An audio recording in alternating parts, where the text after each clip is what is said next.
unis et joyeux, dans la paix de Dieu, qu'ils recherchent toutes les vertus chrétiennes. Appel plein d'affection à demeurer en Christ. Exhortations individuelles à l'union, 1 à 3. Le devoir de la joie, de la douceur, combattre les inquiétudes par la prière et conserver la paix de Dieu, 4 à 7. Tableau de la vie morale, les Philippiens doivent rechercher toutes les choses bonnes et dignes de l'attention du chrétien, agir selon l'exemple de l'apôtre et le Dieu de paix sera avec eux, 8, 9. Verset 1. Verset 1 à 9 unis et joyeux, dans la paix de Dieu, qu'ils recherchent toutes les vertus chrétiennes.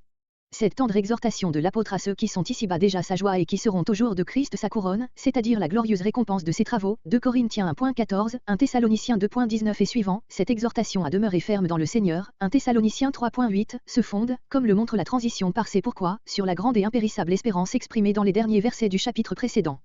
Plus le chrétien a une vue claire et une attente assurée du but glorieux vers lequel il tend, plus il y puise de force et de constance pour persévérer jusqu'à la fin. Verset 2. Ces deux femmes chrétiennes, peut-être des diaconesses de l'Église, auxquelles l'apôtre rend un si beau témoignage, verset 3, avaient-elles laissé s'élever entre elles quelques dissentiments qu'il veut aplanir. Cela est possible, mais ne ressort pas nécessairement des paroles que Paul leur adresse. Verset 3. Qui était ce compagnon d'œuvre de l'apôtre? On ne peut répondre à cette question que par des conjectures. L'apôtre, en recommandant Évodie et Syntyche à ce disciple, oui, toi aussi est la vraie leçon ici rétablie, pense qu'il pourra contribuer à établir entre elles l'union à laquelle il les exhorte. S'agit-il de Clément, plus tard évêque de Rome, dont on a une lettre aux Corinthiens? Les pères de l'Église l'ont admis, la chose est incertaine. Image empruntée à l'usage d'inscrire dans un livre tous les citoyens d'une cité, Psaume 69.29, Luc 2.13, et, dans ce sens spirituel, Luc 10.20, expression frappante de l'assurance de l'apôtre quant au salut éternel de ceux dont il parle. Verset 4. Réjouissez-vous. Telle était la formule de salutation chez les Grecs. Mais l'apôtre, en exhortant les chrétiens à la joie et en leur indiquant par ces mots, dans le Seigneur, la source intarissable de cette joie, donne à la salutation un sens tout nouveau. Si l'on demande, comment le fidèle peut-il être toujours joyeux dans un monde où il est entouré de tant de sujets de tristesse, toujours joyeux dans ses rudes combats contre le péché, dont la plus légère atteinte est si propre à le remplir d'une amère douleur? Il n'y a à ces questions qu'une réponse, mais elle est suffisante, réjouissez-vous dans le Seigneur. Verset 5. La pensée que le Seigneur est proche, que bientôt il va paraître, Apocalypse 1.3, Apocalypse 22.10, est infiniment propre à inspirer aux chrétiens cette douceur que l'apôtre recommande à l'égard de tous les hommes, même de ceux qui le haïssent et le persécutent. Quelques interprètes, Calvin entre autres, mais à tort, entendent ces mots, le Seigneur est proche, de la toute présence de Dieu, qui sonde les cœurs. D'autres, tout en les appliquant à la venue du Christ, les lient au verset suivant et en font un argument contre les inquiétudes. La première interprétation nous paraît la plus conforme à la pensée de l'apôtre. Verset 6. Il serait tout aussi impossible de ne s'inquiéter d'aucune chose, que de se réjouir toujours, si l'Évangile n'offrait constamment les moyens et les remèdes, Matthieu 6.25 et suivant. Aux inquiétudes, Paul oppose la prière, la sa application, prière plus instante, par laquelle l'enfant de Dieu dépose dans le sein de son Père céleste chaque sujet d'inquiétude ou de peine et lui demande la force de tout supporter. Mais pourquoi l'action de grâce, quand on est dans l'affliction et dans la crainte? Parce que, même en ces mauvais jours, le chrétien a plus de motifs de reconnaissance et de joie pour les grâces qu'il a reçues, que de plainte ou de tristesse pour les épreuves auxquelles il est exposé. Et même s'il lui arrive de ne pouvoir pas prier avec confiance, l'action de grâce, montant vers Dieu du fond d'un cœur vraiment reconnaissant, lui ouvrira les sources de la prière. Verset 7. Autre bienfait immense qui sera le fruit de la prière et de l'action de grâce, opposé aux inquiétudes. Cette paix de Dieu, le plus grand de tous les biens, surpasse toute intelligence, parce que la raison humaine ne comprend pas qu'elle existe là où tout est propre à produire l'inquiétude et le trouble. Le chrétien lui-même, dans l'affliction, ne voyant aucun moyen de délivrance, éprouve que la paix de Dieu surpasse tous les efforts inquiets de son esprit pour trouver la paix. L'apôtre ne parle point ici de la paix qu'on ressent lorsque le mal cesse, mais d'une paix qui, au sein même de l'épreuve, remplit l'âme de consolations et n'y laisse pas pénétrer le trouble. Or, qu'un homme reste en paix sous la croix, calme dans la tempête et se réjouisse dans les tribulations, voilà ce que la raison humaine ne peut comprendre. Cette paix de Dieu garde le cœur et les pensées en Jésus, dans sa communion, de sorte que l'homme persévère jusqu'à la fin pour être sauvé.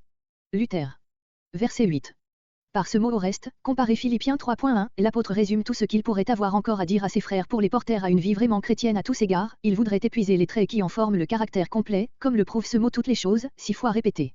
Tout ce qui est, moralement et selon l'esprit de l'Évangile, vrai, sans fausseté ou hypocrisie, honnête ou digne, juste, en soi ou à l'égard des hommes, pur, dans les muresses et les intentions, aimable, comme l'est toujours pour les autres la charité jointe à l'humilité, de bonne réputation, grec, ce qu'on aime à entendre prononcer, voilà, en quelques traits, le portrait d'un caractère beau et bon.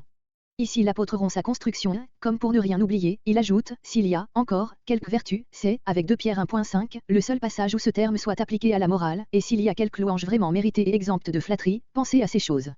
Paul va dire qu'on doit les faire, verset 9, mais pour cela il faut d'abord qu'elles soient dans nos pensées, dont le cours habituel nous révèle seul ce que nous sommes véritablement.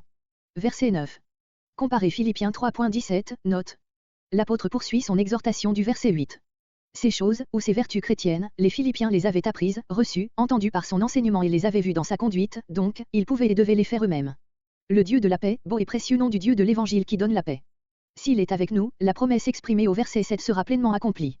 Verset 10. Sa joie au sujet des secours qu'ils lui ont envoyés, il ne lui était pas indispensable, car il sait être content et dans la pauvreté et dans l'abondance, il peut tout en celui qui le rend fort, mais il est heureux qu'il ait pris part à ses afflictions, octobre 2014. Eux seuls, déjà en Macédoine, lui avaient fourni de quoi subvenir à ses besoins, ce n'est pas là ce qu'ils recherchent, mais plutôt les fruits qu'ils recueilleront de leur charité, 15 à 17. Il est donc comblé de biens et il considère leur don comme un sacrifice agréable à Dieu, qui lui-même comblera tous leurs besoins, 18, 19. Versets 10 à 19. Reconnaissance de Paul envers les Philippiens. À cause de leur éloignement de l'apôtre, jusqu'au moment où ils ont pu lui envoyer Épaphrodite, verset 18. Il y a dans ces remerciements de Paul, pour des secours temporels qu'il avait reçus de ses frères, verset octobre 2019, une simplicité chrétienne qui est le fruit de la vraie humilité. Souvent la délicatesse qui ne veut rien recevoir renferme au moins autant d'orgueil que de désintéressement. Mais aussi comme l'apôtre se montre élevé au-dessus de toute recherche d'avantages terrestres, versets entre 11 et 17. Bien plus, s'il a accepté les dons des Philippiens, s'il s'en est réjoui, s'il les en remercie avec tant de simplicité de cœur, c'est qu'il avait l'assurance que ce sacrifice était agréable à Dieu, verset 18, et qu'il ne nuirait en aucune manière à la cause de l'Évangile dans l'esprit des membres de cette Église. Là où l'apôtre n'avait pas cette conviction, il refusait absolument tout secours, même au risque de froisser les sentiments de ses frères, Philippiens 4.15, 2 Corinthiens 11.7-12, Acte 20.33, Acte 20.34. Verset 13. Par ces derniers mots, qui indiquent si bien la plénitude de la grâce dont Dieu peut combler un pauvre pécheur, Paul se hâte de donner à celui qui le fortifie, le texte reçu dit, celui qui me fortifie, Christ, mais ce mot n'est pas authentique, quoique certainement dans la pensée de l'apôtre, toute la gloire de cette difficile science du contentement d'esprit, même au sein des privations, versets entre 11 et 12. Qui ne s'assure que sur ses propres forces, connaîtra bientôt, par une triste expérience, qu'il ne peut rien sans Jésus-Christ, qui ne s'appuie que sur sa grâce, éprouvera, par sa fidélité, qu'elle est toute puissante. Quelle consolation dans l'extrémité de nos maux et de notre faiblesse. Ne nous la ravissons point à nous-mêmes, ou par défiance ou par présomption. Quesnel. Verset 15. Grec, ne communiqua avec moi pour un compte de dot et de recettes. Les Philippiens ont tenu un compte de ce qu'ils donnaient à l'apôtre et de ce qu'ils recevaient de lui et l'apôtre en faisait autant à leur égard. Sous cette image empruntée aux relations commerciales, Paul dépeint cet échange de services qu'il n'avait pratiqué qu'avec l'église de Philippe. Verset 16. Ainsi, ce fut immédiatement après leur conversion à l'évangile et la fondation de leur église, acte 16, que les Philippiens envoyèrent à l'apôtre des fruits de leur charité, acte 17.1. Verset 17. Paul veut parler du fruit spirituel que les Philippiens devaient recueillir en exerçant leur amour pour lui. Verset 18. Cette abondance dont parle l'apôtre n'était probablement qu'un secours fort modique, mais sa modération dans les choses de cette terre fait qu'il s'envisage comme étant comblé de biens. Et quant aux Philippiens, à quelle hauteur toute religieuse n'élèvent-ils pas leur dos, qu'ils regardent comme un sacrifice offert à Dieu, un sacrifice qu'il accepte, qui lui est agréable, ainsi que l'odeur du parfum, comparé Éphésiens 5.2. Paul ne craint pas de désigner par les mêmes termes le grand sacrifice de Jésus et les petits sacrifices des disciples.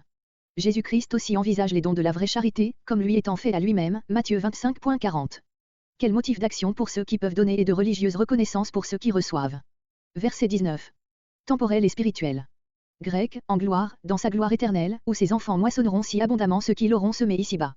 Verset 20. Gloire à Dieu. 20. Salutations mutuelles, 21, 22. Vue et prière, 23. Verset 20 à 23. Salutations et vue apostolique. Verset 21. Grec, tous saints, chacun d'eux, nom par nom, en sorte que chacun reçoive personnellement ses salutations et ses vues apostoliques et qu'aucun ne soit oublié ou laissé de côté. Verset 22. Il salue d'abord de la part de ses compagnons d'œuvre, verset 21, puis de tous les saints, c'est-à-dire de toute l'Église de Rome, mais spécialement de ceux de la maison de César.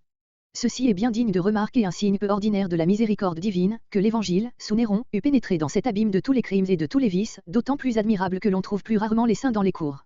Calvin. Verset 23. Comparez Romains 16.24, 1 Corinthiens 16.23, 2 Corinthiens 13.13, Galates 6.18, 2 Thessaloniciens 3.18. Le texte reçu et quelques manuscrits lisent, soit avec vous tout.